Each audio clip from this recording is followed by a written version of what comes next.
Então, nossa aula de hoje, nós vamos falar sobre a temperatura, né? A medida de temperatura, termometria, ver as principais escalas que a gente usa para quantificar a medida de temperatura, conceituar a temperatura que a gente geralmente conceitua erradamente, certo? E depois vem uma das consequências da variação da temperatura, que é a dilatação, certo? A dilatação dos corpos. Então, quando um corpo ele é aumentado, acrescido em sua temperatura inicial, esse corpo tem suas dimensões também aumentadas, certo? Não só a dimensão em uma dimensão, mas em duas ou em três dimensões, tá bom? Então, vamos lá, vamos falar de alguns conceitos como... Você está vendo a tela aí, Jenny? Tô sim. Termometria. Termometria é o que nós vamos estudar, certo? Vamos aprender o conceito de temperatura.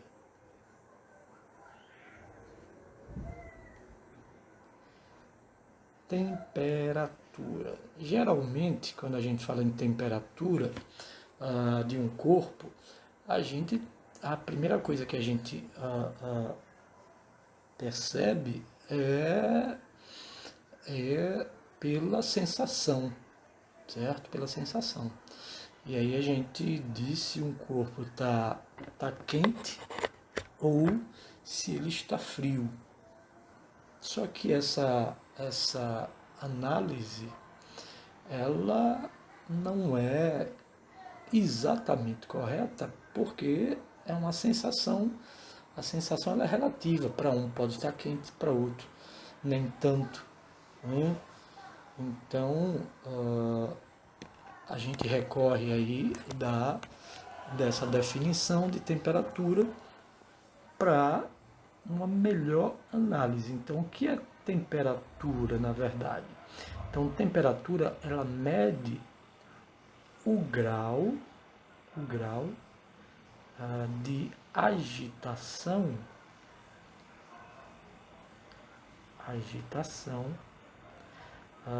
das moléculas ou partículas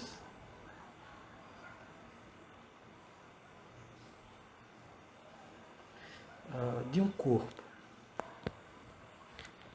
Então, temperatura mede o grau de agitação das moléculas ou partículas de um corpo. Então, vamos imaginar dois recipientes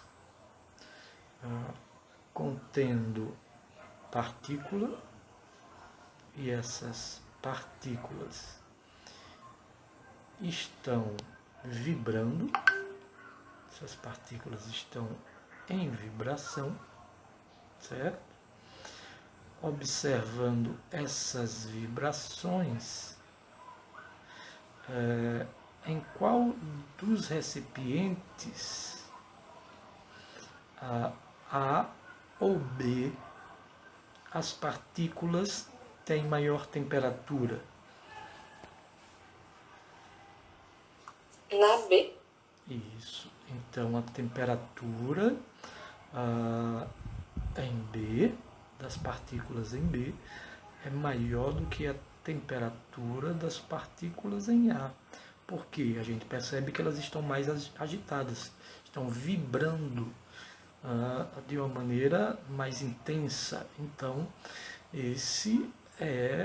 essa é a definição de temperatura, tá bom? E calor? Calor a gente comete também outro erro quando a gente fala em calor. Por exemplo, no dia em que o sol está bastante intenso, a gente geralmente diz, hoje eu estou com muito calor. Na verdade, o correto é dizer, hoje estou recebendo calor. Porque calor é uma forma de energia em trânsito, ou seja, transita do Sol para a Terra. Então, o calor é uma forma de energia que transita de um corpo para outro, certo? Então, um corpo, nós não possuímos calor, nós possuímos energia interna, tá bom? Então, não seria uma forma de trabalho ou algo assim? Acho que aquela definição que a gente disse em introdução às ciências físicas, isso é, na verdade, química. Calor seria uma forma de trabalho? Na verdade, com a energia que o calor, que, por exemplo, se a gente pega um alimento, certo? A gente come esse alimento. Esse alimento tem a energia, certo? Certo? A energia em quilocalorias ou calorias. Então a gente geriu essa energia em calorias, ela serve para a gente realizar as nossas atividades. E a realização dessas atividades é, na verdade, a realização de trabalho, certo? De trabalho. E a gente vai ver mais à frente, né, essa quantidade de calor é medida pelo produto entre a massa, o calor específico e a variação de temperatura. Essa quantidade de calor. Certo? Sim. Tirei a dúvida? Sim. Então, calor é uma forma de energia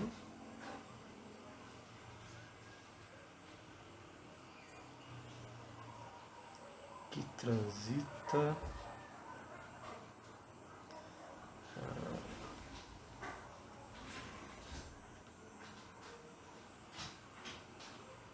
entre corpos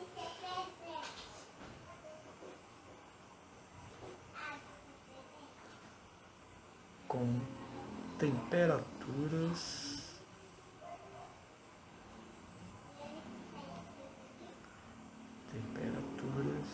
diferentes.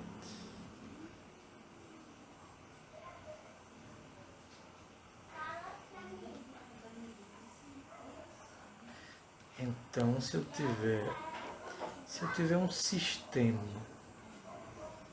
hermeticamente fechado, ou seja, não pode trocar calor com o meio externo. E aqui eu tenho um corpo A. E aqui um corpo B. Certo?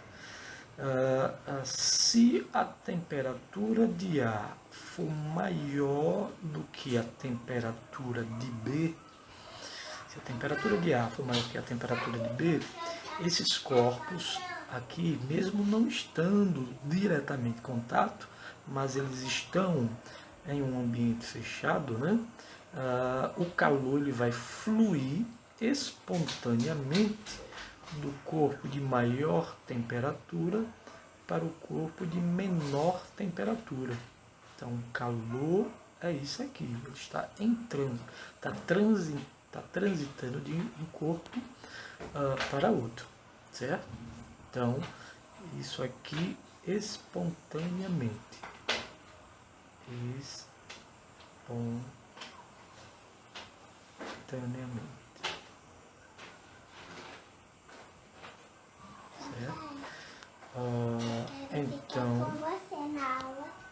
Então, sente aí. Então, deixa eu salvar aqui. Salvar como.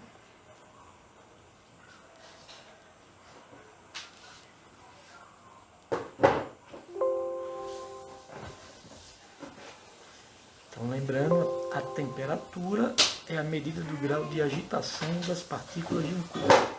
E o calor é uma forma de energia que transita entre os corpos com temperaturas diferentes. Vamos lá. Agora, imagine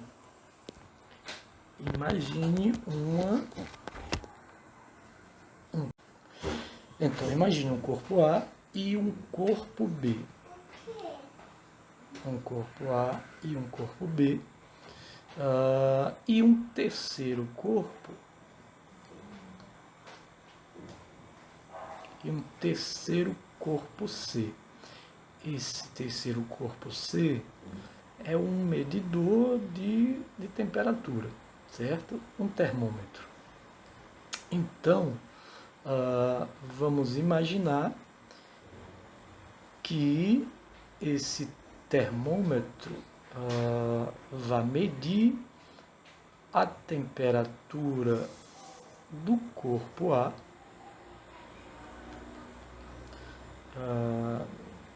após algum tempo de contato. A temperatura em A ela é igual à temperatura em C, certo? Então, após o contato, o calor é transferido para o termômetro, vai medir a temperatura que é do corpo A, certo?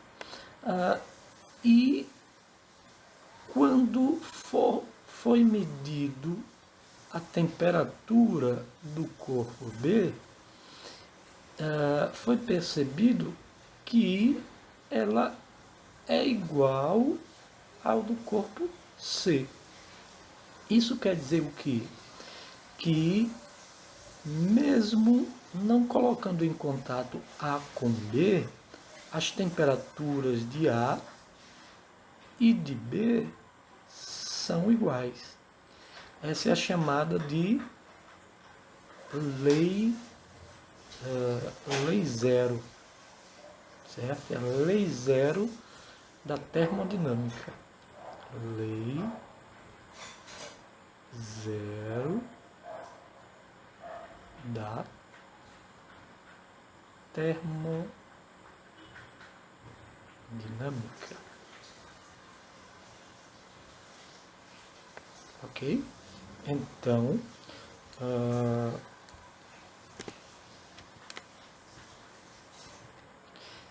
que é que diz a lei zero da termodinâmica? Se dois corpos, A e B, estão separadamente em equilíbrio térmico com um terceiro corpo, T, que eu chamei de C, né? Então, A e B estão em equilíbrio térmico entre si, certo? Então, quando as temperaturas elas são iguais, nós temos o equilíbrio térmico. Vamos lá. Vamos para as principais escalas termométricas que nós conhecemos. Escalas termométricas.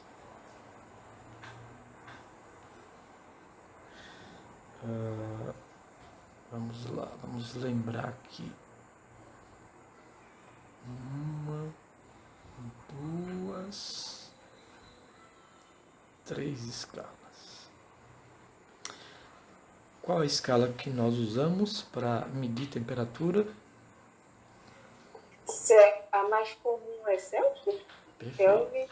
Celsius. Celsius é a que nós usamos, né? E a gente sabe que a fusão da água ocorre a 0 e a ebulição ocorre a 100 graus Celsius, certo? Aqui é usada nos laboratórios, certo? De alta precisão, né? É a escala que você falou aí, Kelvin, né? Que varia de 273,15 Kelvin a 373 Kelvin, certo? A gente vai arredondar para 273. Só coloquei esse vírgula 15 para você saber disso. E a escala Fahrenheit, que varia de 32 a 212 graus Fahrenheit. Tá bom? A escala Fahrenheit é usada nos países de língua inglesa, certo? Então, a temperatura de fusão da água é 0 graus Celsius, que é o mesmo que 32 graus Fahrenheit, que é o mesmo que 273,15 Kelvin. A temperatura de ebulição da água é 100 graus Celsius, que é o mesmo que 212 graus Fahrenheit, que é o mesmo que 373 Kelvin. Observe que em Kelvin a gente não coloca graus, não bota a bolinha de graus, tá bom? E a Kelvin é conhecida como escala absoluta.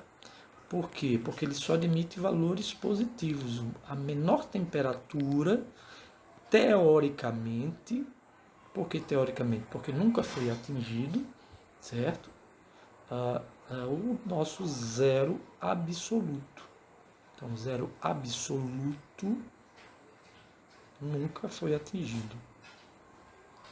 Já atingiu o 0,0000001, mas zero nunca. Essa temperatura equivale em graus Celsius a menos 273,15 graus Celsius. Imagine, menos 273,15 graus Celsius. A essa temperatura, praticamente cessa a agitação de qualquer partícula de um corpo, né? Certo? Então, lembrando aqui a Celsius. Deixa eu mudar aqui para outra. Só um momento, eu vou me ausentar rapidinho, mas eu já volto. Pode continuar. Certo.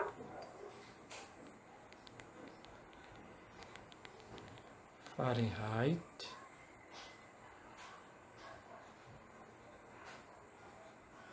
E o Kelvin.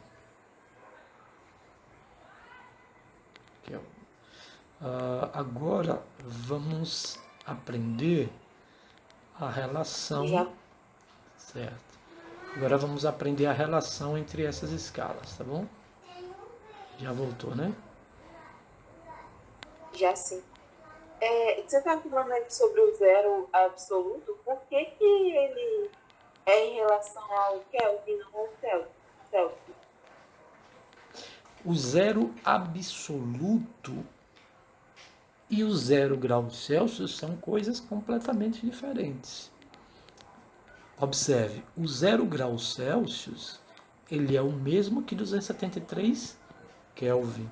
Então a água entra em fusão a 273,15 Kelvin. A água não entra em fusão a zero absoluto.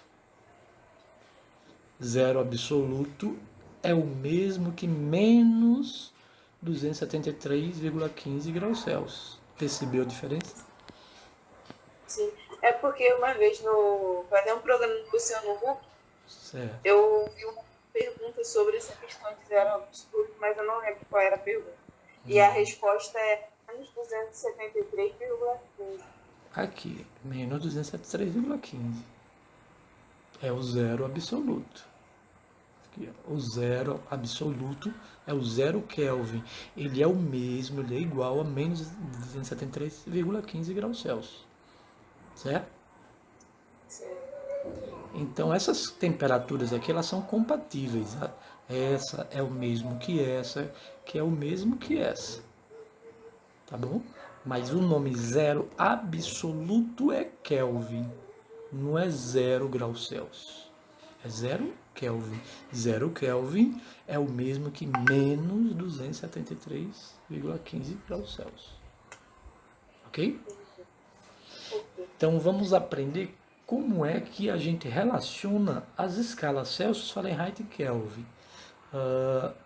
Porque terão questões que eles vão colocar escalas diferentes, que não seja uma dessas três, para a gente relacionar. E aí é preciso saber como é que acha a fórmula para definir, né, a conversão entre as escalas. Então, eu chamei de TC, temperatura na escala Celsius, TF, temperatura na escala Fahrenheit, e TK, temperatura na escala Kelvin. Pode ser o T, pode ser um θ, certo? Então, a gente pega a letra e subtrai pelo primeiro ponto fixo. Então, numa escala de temperatura, o primeiro ponto fixo é o ponto de fusão, certo? Então, a gente coloca TC, que é a letra que representa a escala, menos o ponto de fusão, que é o primeiro ponto fixo. e divide o segundo ponto fixo, que é o ponto de ebulição, pelo primeiro ponto fixo. 100 menos 0. E para todos a gente vai fazer isso. Então, se aqui é TF, pega TF menos o primeiro ponto fixo, que é 32, dividido pelo o segundo menos o primeiro ponto fixo, 212 menos 32. E aí nós temos TC sobre 100 igual a TF menos 32 sobre 180, certo? Se eu simplificar por 2, só o denominador, 10 dividido por 2 dá 5, 18 dividido por 2 dá 9. Então eu tenho aqui a fórmula de conversão entre as temperaturas Celsius e Fahrenheit. Ok? Então, se der uma temperatura, assisti o telejornal, deu lá a temperatura nos Estados Unidos foi de 104 graus Fahrenheit. Aí, se a gente observar só o número, a gente vai se assustar. Meu Deus do céu, 104 graus, mas não é em Celsius, é Fahrenheit. Se a gente jogar aqui na expressão, 104 menos 32 dá 72. 72 dividido por 9 dá 8. 8 vezes 5, 40 graus Celsius. Então, 104 graus Fahrenheit equivale a 40 graus centígrados. Né? Então, no Rio de Janeiro bate direto aí, vocês estão acostumados, né? Então, 104 graus Celsius. Conversão entre Celsius e Kelvin. Celsius e Kelvin. Então a gente faz a mesma coisa que fizemos entre Celsius e Fahrenheit. A TC menos o primeiro ponto fixo, que é 0, segundo menos o primeiro ponto fixo, e TK menos o primeiro ponto fixo, eu vou arredondar para 273, sobre 373 menos 273. Então vai ficar TC sobre 100 igual a TK menos 273 sobre 100. Então observe que o nosso 100 vai embora, né? E aí nós temos que a temperatura em Celsius é igual à temperatura em Kelvin menos 273. Ou, se a gente isolar Kelvin, temperatura em Kelvin é igual a temperatura em Celsius mais 273, né? Se passar esse negativo para lá, fica positivo. Ok? Então, o procedimento para achar qualquer fórmula de conversão é a mesma, certo? Faltou aqui a gente achar a fórmula de conversão entre Fahrenheit e Kelvin. Quando você fizer, você vai achar TK sobre 5 igual a TF menos 32 sobre 9. Essa é a fórmula de conversão entre Kelvin e do Fahrenheit. ensino médio eu não lembrava do 5. Oi? Do ensino médio eu não lembrava o que a gente fazia com esse 5, mas eu não lembrava de jogar 5 na fórmula. Mas vocês aprenderam aí o porquê apareceu 5, né? Porque a gente simplificou, Sim. né? Se eu não me engano, tinha algum... Se você quiser, você pode fazer isso aqui, ó. Por exemplo, pegou esse 9, jogar para cá. Aí vai ficar 9 dividido por 5. Quanto é 9 dividido por 5? 1,8 TC igual a TF menos 32. Você vai ver alguns livros assim também, sem os Sim, denominadores, certo? Isso, eu usava no ensino médio. Que aparecia alguma coisa com 8. Pronto, é 1,8 então. Eu não Isso. lembrava se era de 8, mas eu sei que tinha 8. Então é esse, 1,8.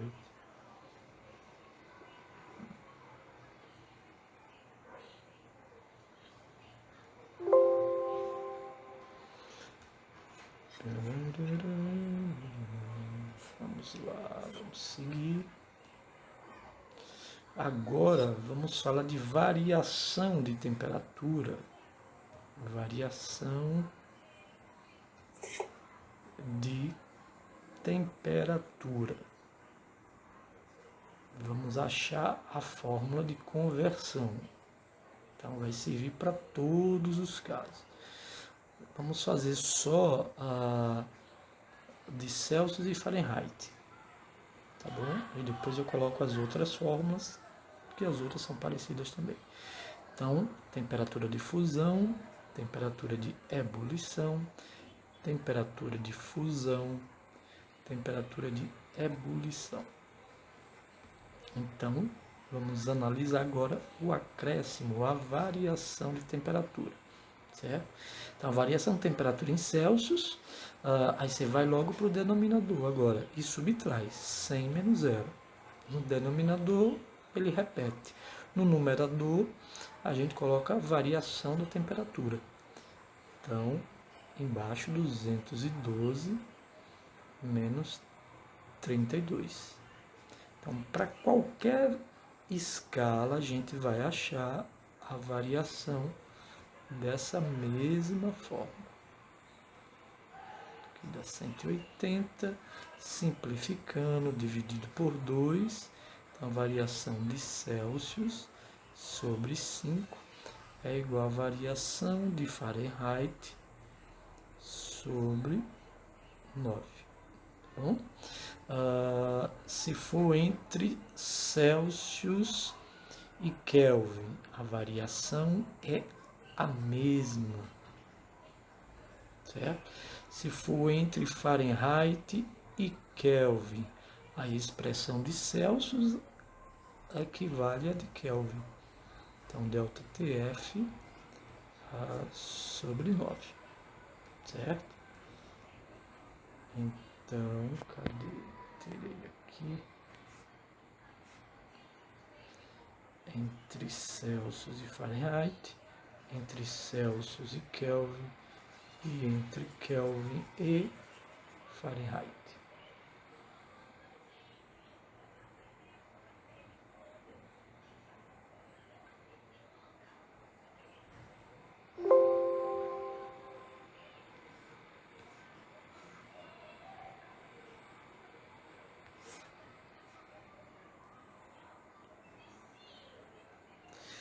Agora sim, voltamos para lá.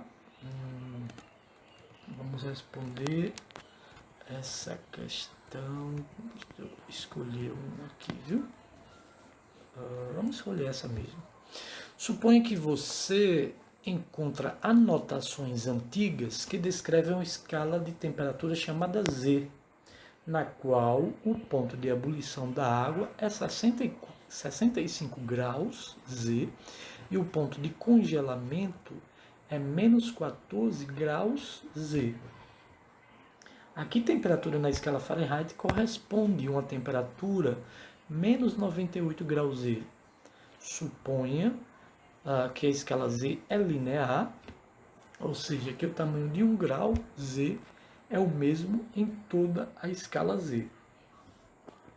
Então, observe que ele quer relacionar a Fahrenheit com essa escala Z que a gente desconhece, uma escala aí qualquer, certo? Então a gente tem que fazer primeiro o desenho, né, para a gente achar a fórmula que relaciona. Mas aí, Diga. ponto de O ponto de congelamento seria abaixo de zero, né? Não, o ponto de congelamento é o zero, nosso 0 graus Celsius. Não é não? Você congela a água a quanto? 0 graus Celsius. Sim. Então, suponha que você encontra anotações antigas que descrevem uma escala de temperatura chamada Z, na qual o ponto de ebulição da água é 65 graus. Ponto de ebulição é em cima, 65 graus Z. E o ponto de congelamento é o mesmo que fusão, é menos 14 graus Z.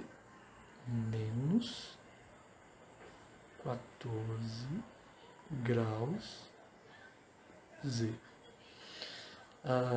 Aqui temperatura na escala Fahrenheit corresponde a uma temperatura de menos 98 graus Z.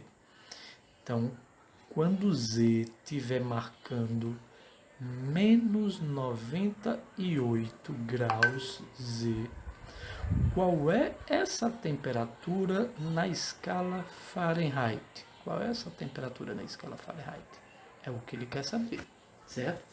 Nós sabemos que na escala Fahrenheit ela vai de 32 a 212 graus Fahrenheit. Não é isso? Então, como é que a gente acha a fórmula? Coloca uma letra que representa a escala que você quer, TZ, menos o primeiro ponto fixo, certo? Que é o ponto de congelamento. Então, menos 14, cuidado com o sinal para não confundir, colocar só um sinal negativo, menos aqui da expressão e menos 14 é do número, certo? 65 menos 14 igual a TF menos 32 dividido por 212 menos 32. Como ele disse que a temperatura na escala Z é menos 98, a gente substitui. Menos 98 é o nosso TZ, né? Menos 98, menos por menos mais, 14.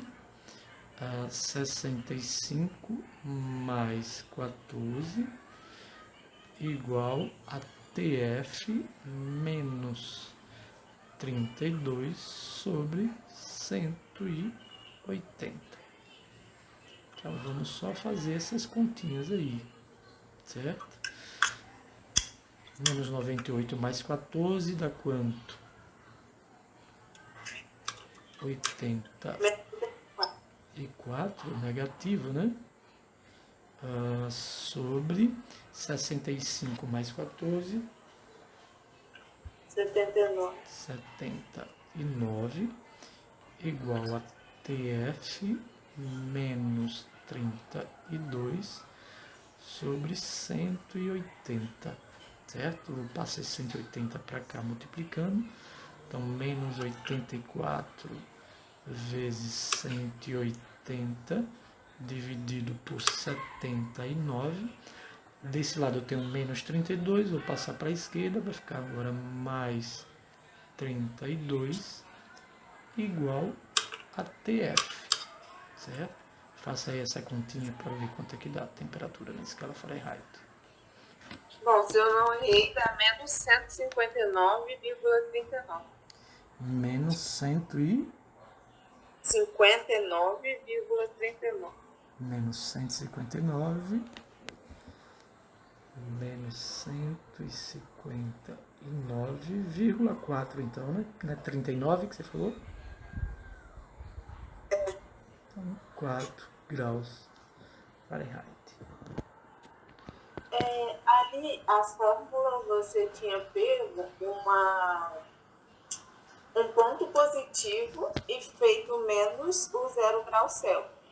Mas, se, independente do ponto que eu pegar, vai ser sempre menos? A expressão matemática é um menos o outro. Mesmo que eu pegar tipo, igual você pegou 98, menos 98, aí vai ser, porque acabou pegando a parte de baixo da escala, mas a expressão matemática vai continuar sempre. Sinal negativo é da expressão, certo? Certo. Você não pode botar aqui mais, porque se você botar aqui mais, quando chega aqui vai ficar mais com menos, vai ficar menos. Então aqui ia ficar menos. Então, aí a matemática deu errado. Certo? Entendi. Certo. Beleza? Vamos seguir aqui. Essas outras questões, o que é que eu vou fazer? Eu vou ver se alguma eu faço e outra eu mando pelo zap lá para vocês tentarem, tá bom? Qualquer dúvida depois você me chama. Vamos lá. Agora a consequência da variação de temperatura, né? Que é a dilatação. Então observe alguns efeitos da variação da temperatura. Então temos o termômetro aqui, termômetro de mercúrio, líquido vermelho aqui, né? Ele quando a gente transfere calor para ele, certo? Ele aumenta a sua temperatura, então ele se dilata, o mercúrio se dilata e ele vai medir a temperatura, né, do nosso corpo após atingir o equilíbrio térmico, certo? Aqui, eu não sei se usa mais, acho que é amálgama o nome disso, nos dentes, né? E aí, quando a pessoa que está com esse material metálico no dente, se ele beber algo muito quente, isso vai se dilatar, ou algo muito gelado vai contrair. Diga. Eu tô vendo a parte da questão ainda, o que você está mostrando. Da questão, não saiu não o slide, isso aí? Tá vendo a fita? Saiu.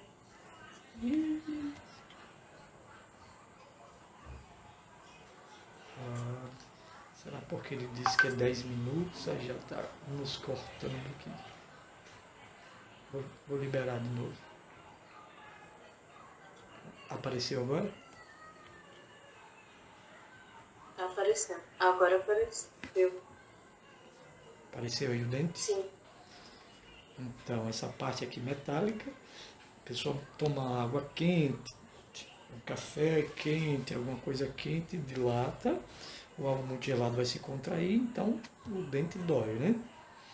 Aqui numa estrada, observe que entre um concreto e outro, ele deixou um espaço vazio, que está sendo preenchido aqui, para que quando o concreto aqui seja aquecido, né, ele não se rompa, né? Não quebre. Então tem que deixar um espaço aqui para que ele aumente o seu tamanho, se dilate no aquecimento. Tá bom? Aqui eu tenho um material chamado bimetálico. Ele é formado por duas tiras de materiais diferentes, uma de latão e outra de aço, certo? Essa tira bimetálica, quando varia a temperatura, quando aumenta, por exemplo, um corpo vai se dilatar mais que o outro. Então, se o latão tiver um coeficiente de dilatação maior que o do aço, ele vai encurvar para baixo. É o que ocorre aqui, ó, quando a temperatura final é maior que a temperatura inicial, o corpo tem maior coeficiente de dilatação, ele vai se dilatar mais. Nesse caso é o latão que empurra o material de aço, certo? Isso tem, por exemplo, em ferro elétrico, quando a gente esquenta o ferro, a lâmina bimetálica ela encurva e automaticamente desliga quando chegar em um limite de temperatura. Depois, quando ele vai esfriando, ele volta a ligar e fica ligando e desligando se a gente esquecer o ferro na tomada. Aqui a análise atômica das forças entre os átomos, né? Uma dilatação, esses átomos eles vibram certo? Dentro de um certo limite, aquecendo ele, ele vai vibrar mais intensamente, certo? Se nós tivermos um corpo de um comprimento L0, comprimento inicial L0, e esse corpo ele estiver sob uma fonte térmica, então ele vai sofrer uma dilatação, um pequeno acréscimo aí no seu tamanho, certo? Aumentando o seu tamanho. Então, o tamanho final dele é o tamanho inicial mais a dilatação sofrida. Eu desloquei aqui o ΔL, certo? Mas esse tamanho faz parte aqui do comprimento, tá bom? Então, a dilatação do corpo ela é proporcional ao comprimento inicial do corpo. Ela depende do tipo do material, ou seja, da natureza do material, que é essa constante aqui, chamada coeficiente de dilatação linear do material, e ela é proporcional à variação da temperatura do corpo. Tá bom? Ok? Ok. Se ao invés de comprimento a gente tiver um corpo de uma área, uma superfície, certo? Pode ser A ou S, tanto faz. A área final é igual à área inicial mais a dilatação diária ou da superfície sofrida, né? Então, ΔA é igual à área inicial vezes beta vezes ΔT. Esse beta é um coeficiente de dilatação superficial, certo? E se for o volume final é igual ao volume inicial mais a dilatação volumétrica sofrida, em que a dilatação volumétrica é o volume inicial vezes um coeficiente de dilatação volumétrica vezes a variação de temperatura. Esses coeficientes eles se relacionam dessa forma: alfa igual a beta igual a gama, e aí você coloca 1, 2, 3, tá aí a relação entre eles. Se eu quiser a relação entre alfa e beta, multiplico 2 vezes alfa, 1 vezes beta. Então, beta é o dobro de alfa. Se eu quiser a relação entre alfa e gama, pego 3 e multiplico alfa. Então, gama é o triplo de alfa, certo? Então, dilatação linear, dilatação superficial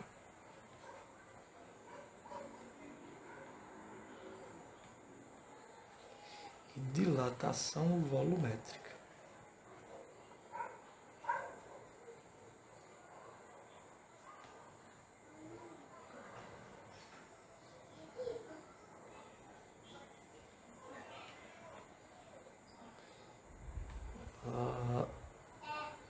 Então, uma placa, por exemplo, né? Uma placa de uma área inicial a zero, quando ela é aquecida, aumenta em duas dimensões, comprimento e largura, certo? A dilatação volumétrica, se eu tiver um material sólido e líquido também, certo? Coloquei ele sob uma fonte de calor com volume inicial V0, certo? Então ele vai sofrer uma dilatação, aumentando seu comprimento, largura e altura. Ok? Então, dilatação superficial aumenta em 2 dimensões, volumétrica em 3 dimensões.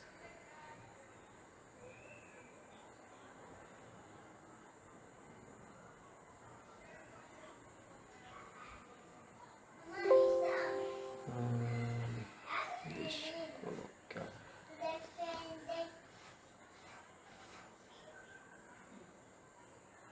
Vamos lá.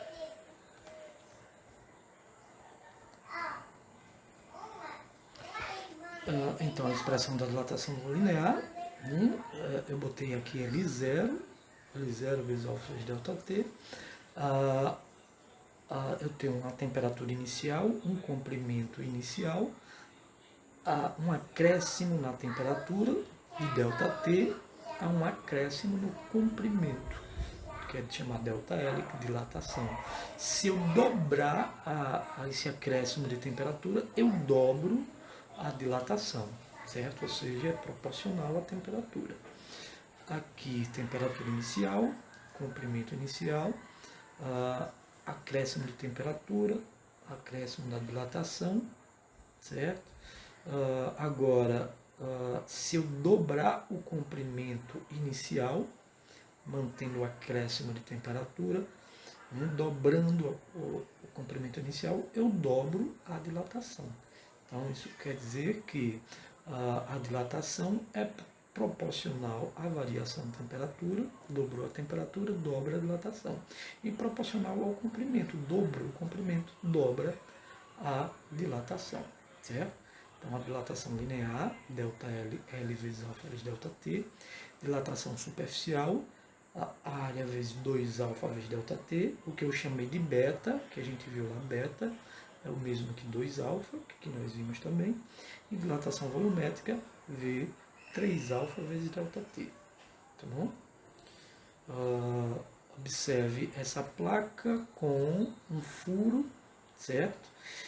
Quando eu aqueço essa placa, não só a placa aumenta as dimensões, mas o furo também, o diâmetro dele aumenta, tá bom? Vamos agora resolver. Quando eu mandar em PDF essa questão está no YouTube, pode clicar e aí vai direto na questão. Essa questão foi de 1 AD, do bimestre que passou, só que precisa ainda de quantidade de calor, que nós não vimos, certo? Vamos resolver essa aqui. Em um dia de calor em Las Vegas, o motorista de uma transportadora carregou um caminhão-tanque com 37 mil litros de óleo diesel. 37 mil litros de óleo diesel. Ele encontrou tempo frio ao chegar a Utah, onde a temperatura estava 23 Kelvin abaixo da temperatura de Las Vegas. 23 Kelvin abaixo já é a sua variação de temperatura, né? E onde entregou toda a carga. Quantos litros foram entregues? Então, como a temperatura diminuiu, não há aumento de volume, sim uma diminuição de volume, ou seja, uma contração volumétrica. Então, vai haver uma perda de volume em litros, né? Então, o coeficiente de dilatação volumétrica do óleo diesel é 9,5 vezes 10 a menos 4 graus sobre graus Celsius. Coeficiente de dilatação linear do aço, de que é feito o tanque do caminhão, 11 vezes 10 elevado a menos 6 graus Celsius. Então, vamos lá. Inicialmente, ele tem um volume de 37 mil litros. Então, volume inicial de 37 mil litros. Houve uma temperatura, baixou a temperatura de 23 Kelvin, então a variação de temperatura de 23 Kelvin, negativo, porque baixou, certo? Quantos litros foram entregues? Então, qual o volume final entregue? E O coeficiente de natação volumétrico é de 9,5, o volumétrico é o gama, 9,5 vezes 10 elevado a menos 4. Menos 4 graus Celsius elevado a menos 1. Ele colocou dividido por graus Celsius é o mesmo que graus Celsius elevado a menos 1. É a unidade de qualquer coeficiente. Tá bom? Lembre que a variação em Kelvin é o mesmo que a variação em Celsius. Então não precisa fazer alteração de unidade. Então nossa variação de volume é o volume inicial vezes o gama vezes ΔT. Certo? Então, volume inicial, 37. Então, temperatura é a mesma Oi? de Celsius. A variação de temperatura é a mesma coisa de Celsius e Kelvin? Variação de temperatura em Celsius é igual a variação de temperatura em Kelvin. Nós vimos aqui. Deixa eu abrir aqui.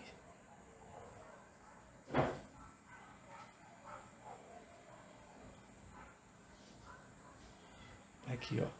Variação de temperatura. Variação.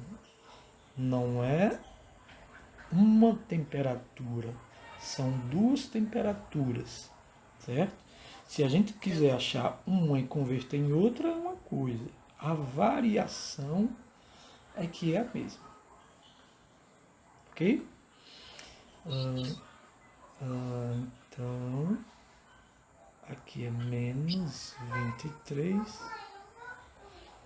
Oh, faltou o coeficiente, né? 9,5 vezes 10 a menos 4 vezes menos 23.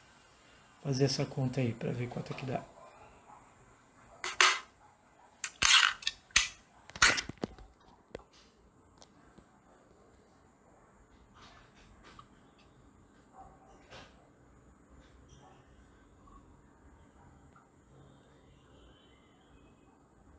Menos 80.845,00 elevado a 10 menos 4. Menos 80.000. 84. Não, é 80, 8084, 5. 80, 8084. Vou deixar sem esses outros, né? Vezes 10 a menos 4. Não, eu falei errado. É 8084 50. 8084 500 vezes 10 a menos 4. Então, nosso ΔV, deslocando menos 4 para a esquerda, 1, 2, 3, 4, dá menos 808,4, certo? Litros. Então, houve um prejuízo, né, uma perda de 808,4 litros. Então, ele quer saber o volume final. O volume final é o volume inicial a mais o acréscimo. Na verdade, nesse caso é decréscimo, né? Então, 37.000 menos 808,4. Quanto é que dá?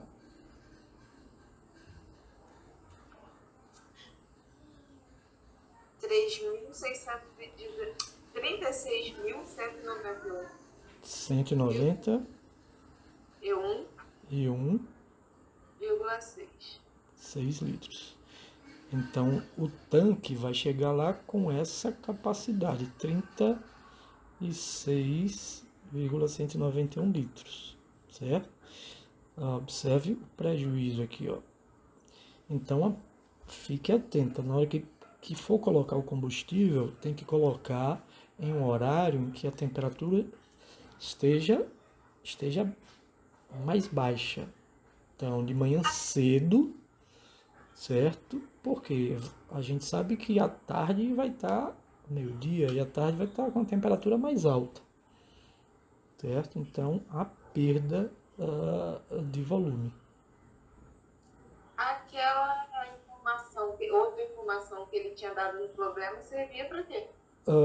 Na verdade, ele deu a dilatação do material que é feito o tanque, né? De aço. Por exemplo, se ele solicitasse uma dilatação aparente, aí a gente iria usar esse coeficiente. Então Certo? ele só colocou isso aí para confundir a gente. Se ele pedisse mais coisa, ele poderia colocar. Então, nessa primeira não precisava, só foi para nos confundir. Certo? Entendi. Certo. Certo. Então, Janine, essas outras aqui eu já deixei as fórmulas. Você tenta, depois eu boto lá no grupo, certo? Certo. As fórmulas e também as respostas já, certo? Você tenta, se não conseguir, você manda, certo? Posta lá no grupo, professor, não consegui não, tal, tá bom? Tá, tá bom. Então, por hoje é só. Game over.